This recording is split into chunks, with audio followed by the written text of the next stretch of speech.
Ancient sources claim 2,500 Hittite chariots just hit his camp. The camp is in panic. His army is scattered for miles.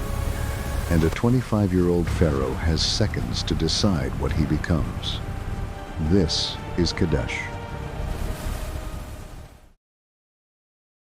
1274 BC, the Orontes River Valley, and a 25-year-old pharaoh just realized he's going to die. Not in battle, not in some glorious last stand that poets would sing about for centuries. He's going to die because he believed a lie, marched his army into a trap, and now 2,500 Hittite war chariots are tearing through his camp while his soldiers run. His army, 20,000 men split into 4 divisions, is scattered across 15 miles of Syrian desert. The nearest reinforcements are hours away. His personal guard numbers may be a few hundred. The math here isn't complicated. It's a death sentence. But here's what makes this more than one man dying in the sand. This is Ramses II. 5 years into his reign, the pharaoh who will build more monuments than any ruler in Egyptian history. The man whose face will be carved into Abu Simbel, whose name will survive 3,200 years. None of that has happened yet. Right now, he's just a young king who made a catastrophic intelligence failure, and everything Egypt has built over 3,000 years of civilization is about to be decided in the next 90 minutes. This is the Battle of Kadesh, the largest chariot engagement in recorded history, and nothing about what happens next looks like the story Egypt told afterward. Because both sides claimed they won, Egypt covered temple walls with carvings of Ramses, single-handedly destroying the Hittite army. The Hittites sent diplomatic letters home, declaring they'd driven Egypt out of Syria. They can't both be right. So we're going to do what we always do on this channel. Forget the propaganda, forget the heroism. Look at the numbers, the geometry, and the systems, and find out what actually happened at Kadesh. To understand Kadesh, you need to understand a piece of geography. Between Egypt to the south and the Hittite Empire to the north, there's a corridor. Modern-day Lebanon, Syria, Israel, the Levant. And in the Bronze Age, this corridor isn't just land. It's the arterial system of the entire Eastern Mediterranean economy. Trade routes, timber from the Lebanese cedars, copper, tin, grain. Whoever controls this corridor controls the flow of resources between 3 continents. For 2 centuries, Egypt and the Hittites have been circling each other over this strip of territory like 2 predators around the same kill. Client states switch allegiance. Border skirmishes flare and die. Proxy wars burn through small kingdoms caught in between. By 1274 BC, the pressure has built to a point where neither empire can afford to back down. The Hittite Empire under King Muwatalli II is not what most people picture when they think ancient army. This isn't a horde, it's a system. Muwatalli has spent years building a coalition, Hittite core troops, vassals from across Anatolia, allied contingents from as far as the western coast of modern Turkey. He's assembled somewhere between 40,000 and 50,000 men. But the centerpiece of his military is the chariot corps, somewhere around 3,500 chariots. And these aren't Egyptian chariots, light, fast, built for archery at range. Hittite chariots carry 3 men, a driver, a shield bearer, and a warrior armed with a spear. They're heavier, slower, and they're designed to do one thing: close the distance and hit you like a freight train. Shock assault. Get inside your formation, break it apart, and let the infantry finish the job.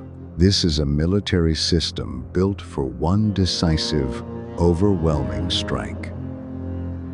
Egypt's military operates on a completely different principle. Ramses commands roughly 20,000 men organized into 4 divisions, named for the gods Amun, Ra, Ptah, and Seth. Each division functions as a semi-independent army, its own infantry, its own chariot squadrons, its own supply train. Egyptian chariots are 2-man platforms, driver and archer. They're lighter, faster, and they're designed to maintain distance, circling enemy formations, pouring in composite bow fire, never letting the enemy close to striking range. On paper, this is a perfectly sound military system. Speed and range against mass and shock. The problem isn't the system. The problem is that the system requires one thing to function. You have to know where the enemy is. In the spring of 1274 BC, Ramses marches north out of Egypt with all 4 divisions. His objective is Kadesh, a fortified city on the Orontes River in modern Syria that has recently flipped from Egyptian to Hittite allegiance. The march takes about a month, and here's where the first structural problem emerges. 4 divisions, each with thousands of men plus supply trains, moving through narrow terrain. They can't march side by side, the roads won't allow it, so they march in column. Amun in front, led by Ramses personally, Ra behind them, Ptah behind Ra, Seth bringing up the rear.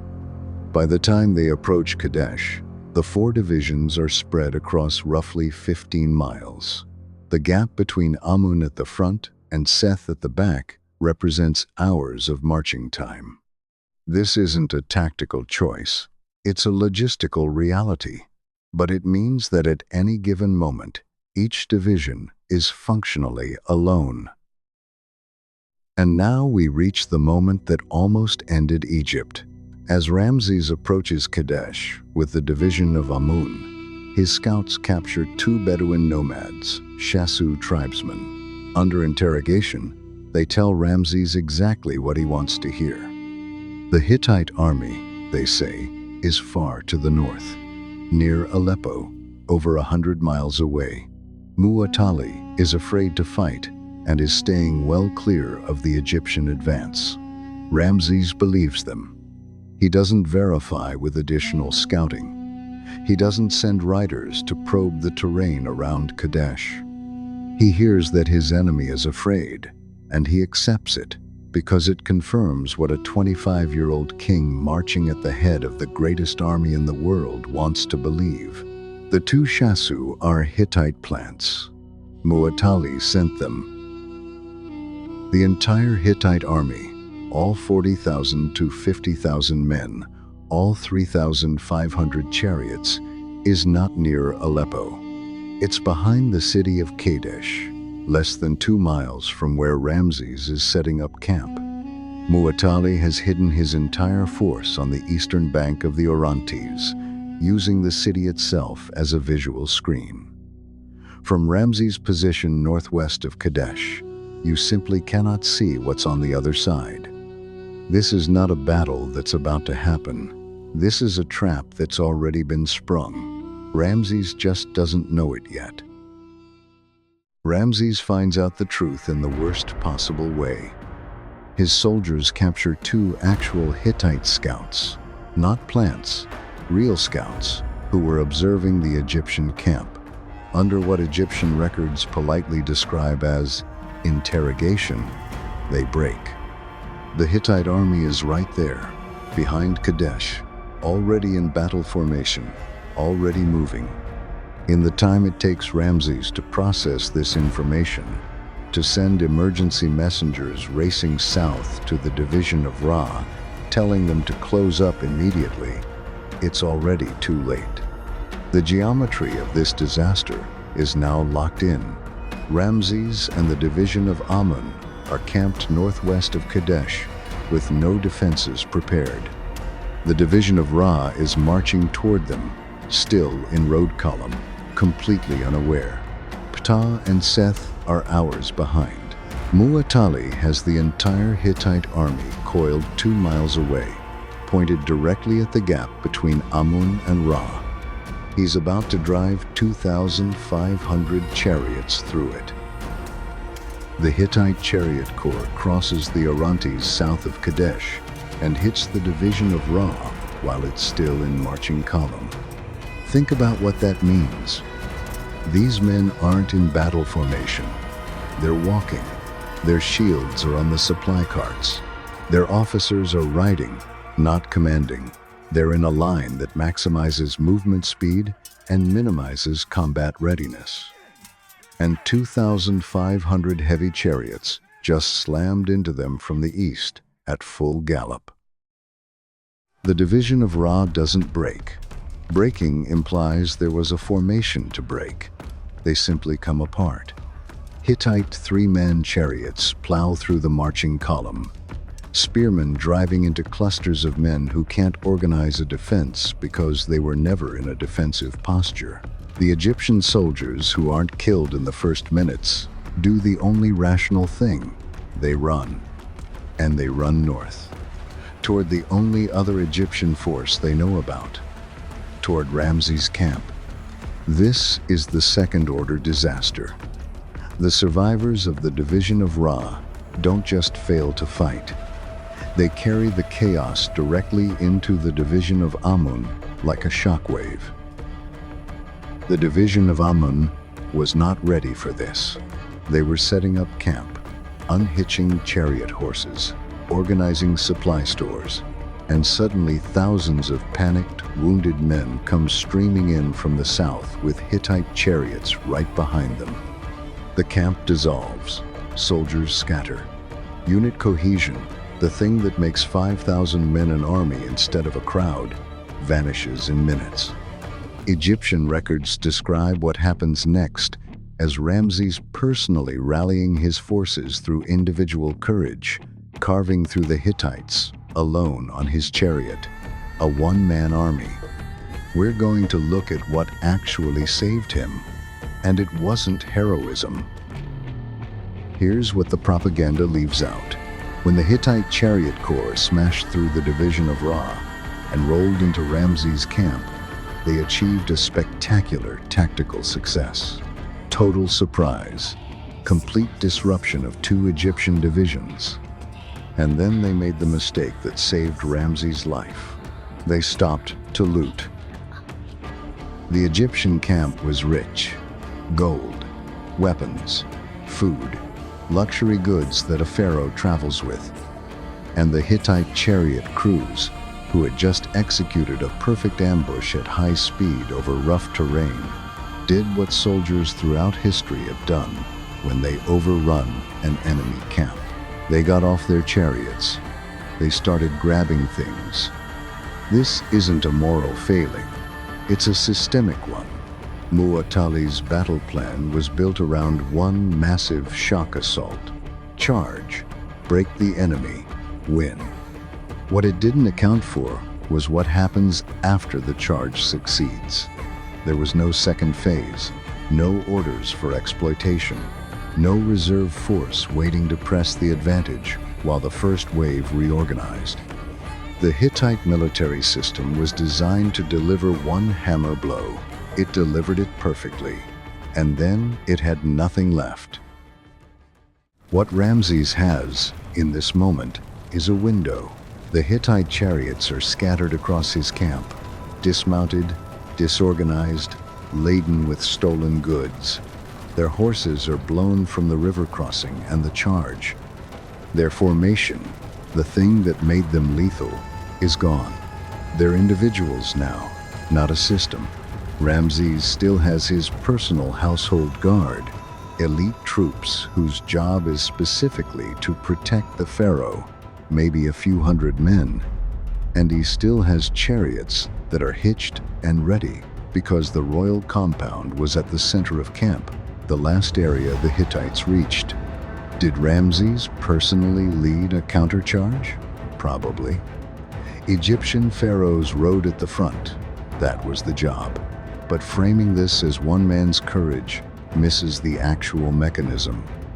The Hittites lost their systematic advantage the moment they dismounted. Ramses' counterattack worked because it hit a disorganized mob, not because it was led by a demigod. Watch the geometry reverse. Hittite soldiers on foot, weighed down with plunder, scrambling to get back to their chariots. Egyptian chariots, lighter, faster, designed for exactly this kind of mobile engagement, sweeping through them. The same design difference that made Hittite chariots devastating in a massed charge now makes them a liability. Three-man crews mean 3 men who need to remount. Heavier construction means slower acceleration. They can't get moving again before the Egyptians are on them. This isn't a hero story. It's a systems failure meeting a systems advantage. The Hittite attack plan had no recovery protocol. The Egyptian chariot design had built-in flexibility. Ramses didn't overcome the math. The math changed. And then the math changes again, this time decisively. A separate Egyptian force, called the Nearin, troops that had been traveling along a different route through the coastal territory of Amuru, arrives from the west and slams into the Hittite flank. This was not Ramses' brilliant contingency plan.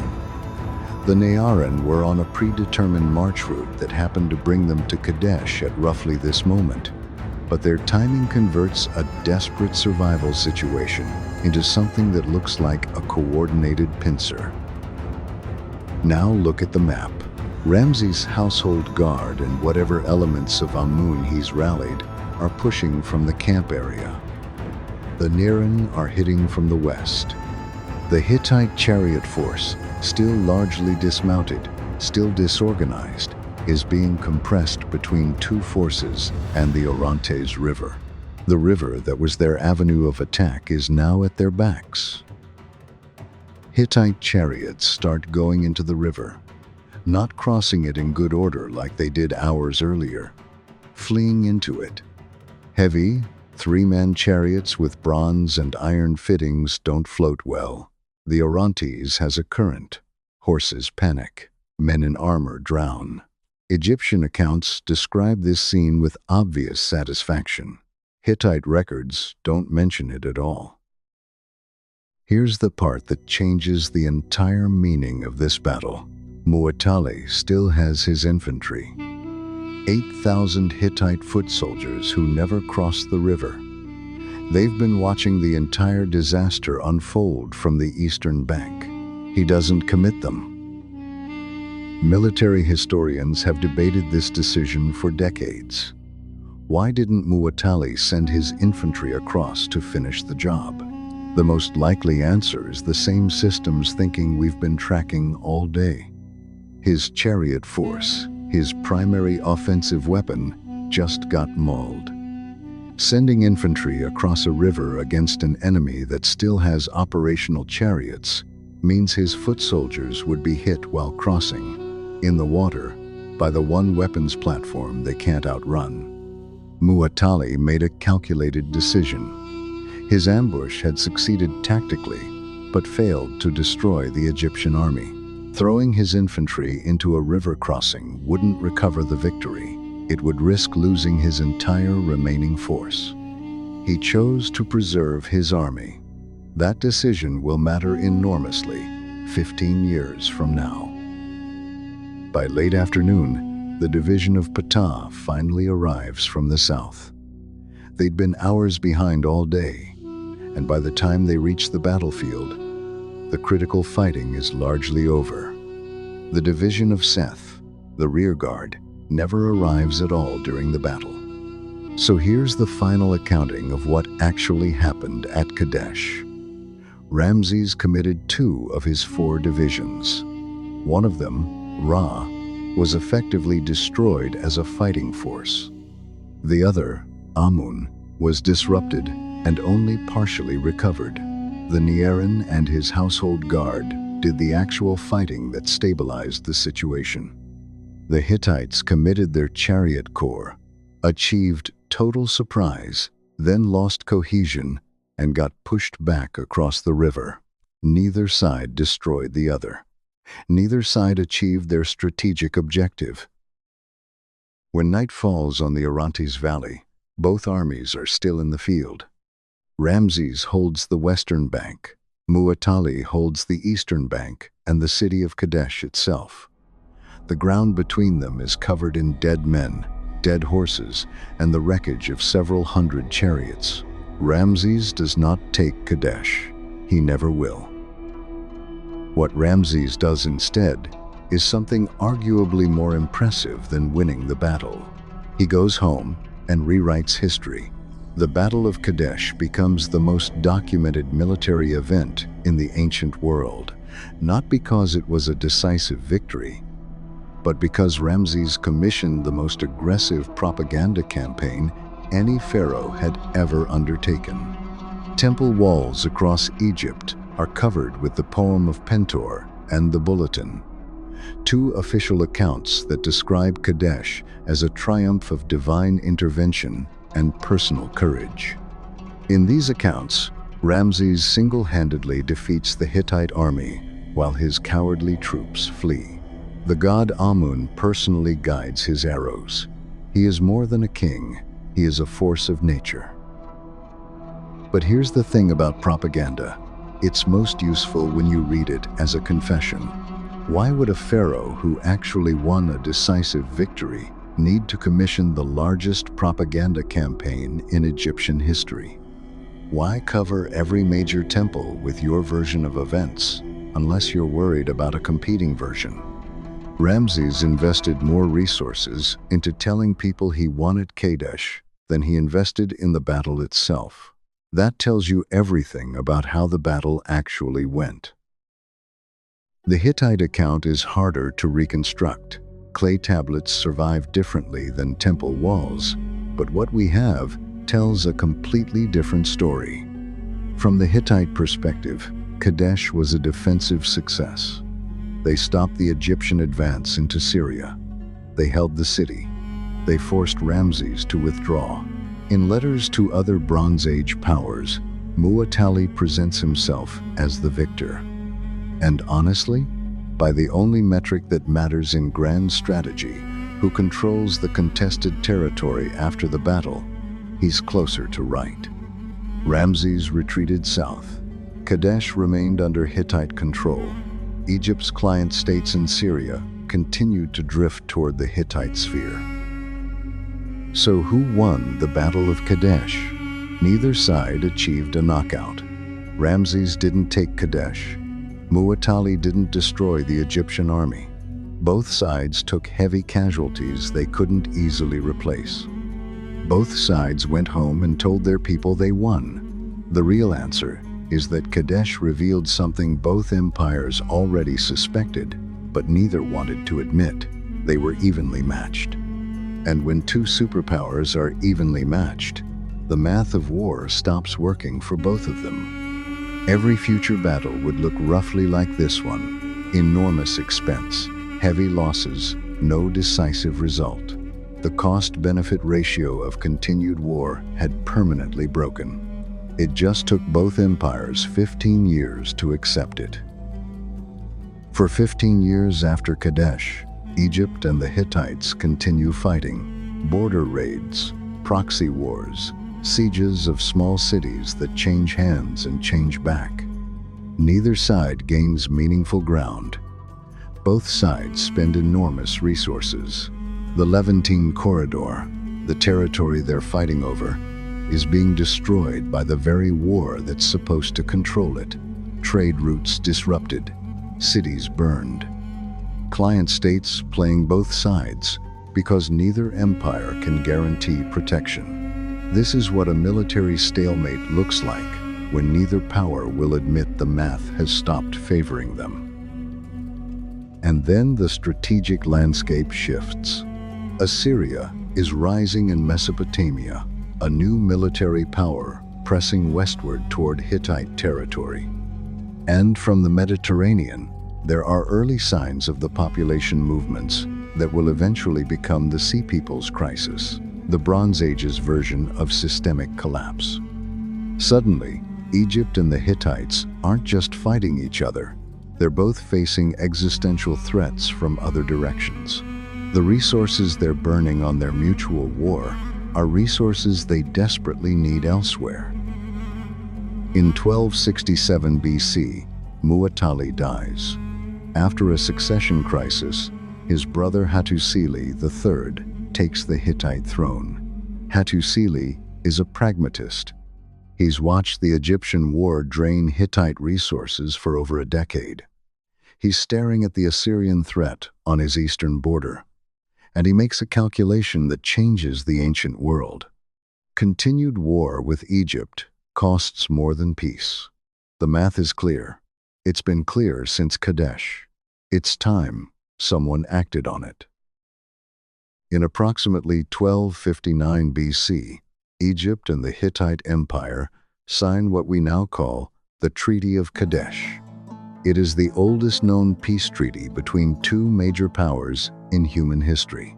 We have both versions, the Egyptian text in hieroglyphics on temple walls, the Hittite text in Akkadian cuneiform on clay tablets.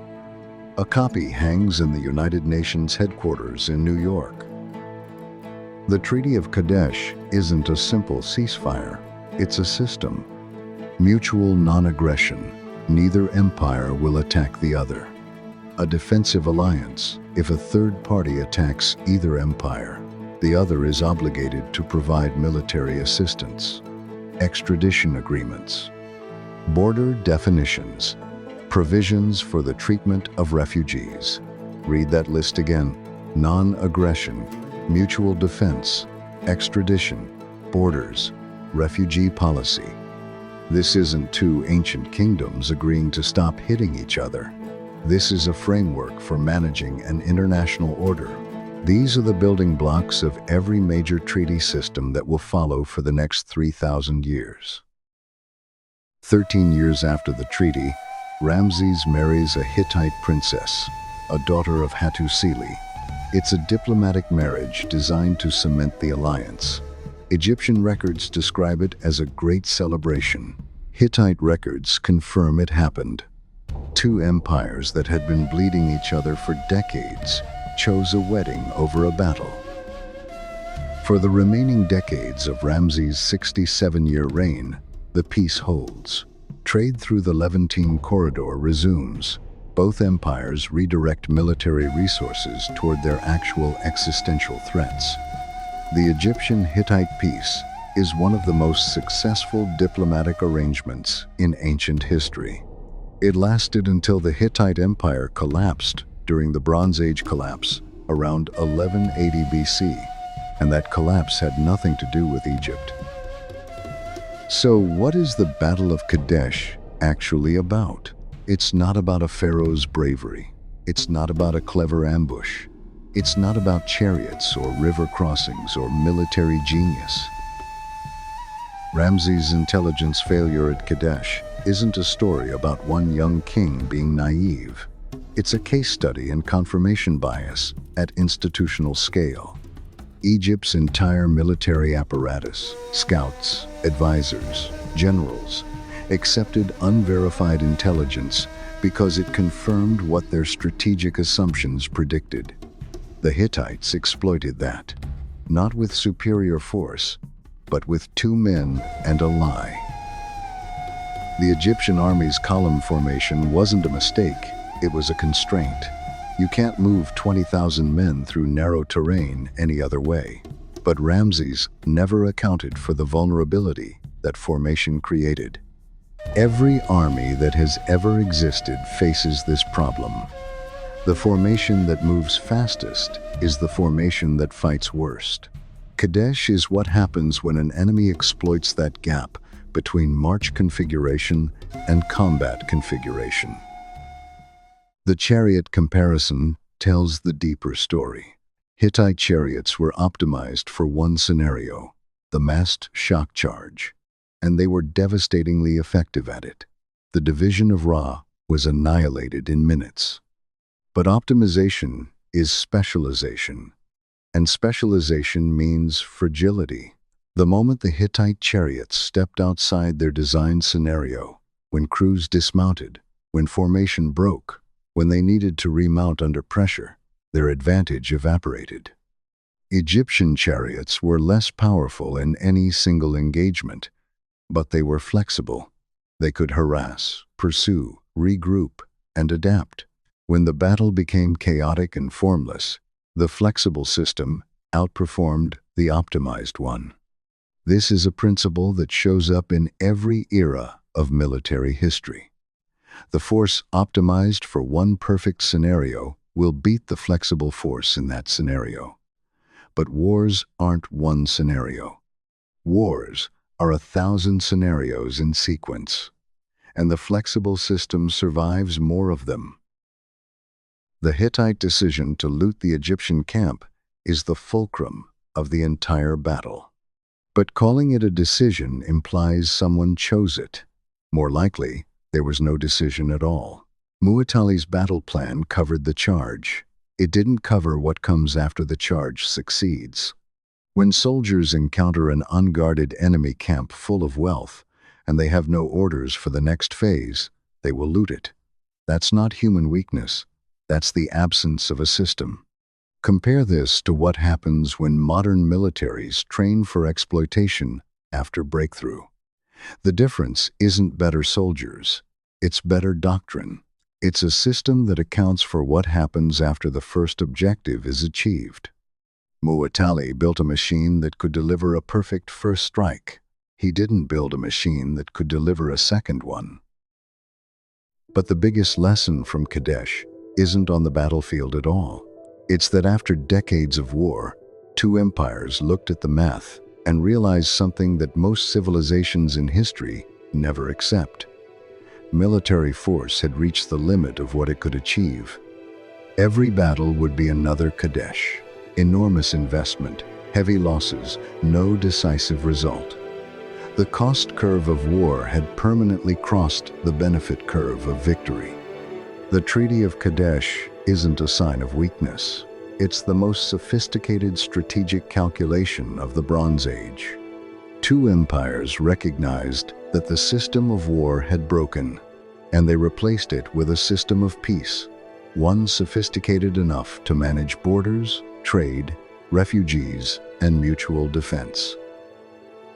Ramses spent the rest of his life telling people he won at Kadesh through divine courage and personal heroism, and that story survived for 3,200 years. But the treaty he signed, the system he built, survived longer. Its principles are still in use. Its framework still governs how nations interact. The heroism is the story Egypt wanted to tell. The system is what actually worked. Kadesh didn't produce a winner. It produced something rarer.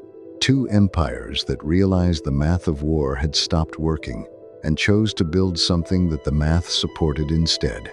That's not a failure. That's the hardest strategic calculation any civilization can make. And in 3,200 years of history, since most civilizations still haven't made it,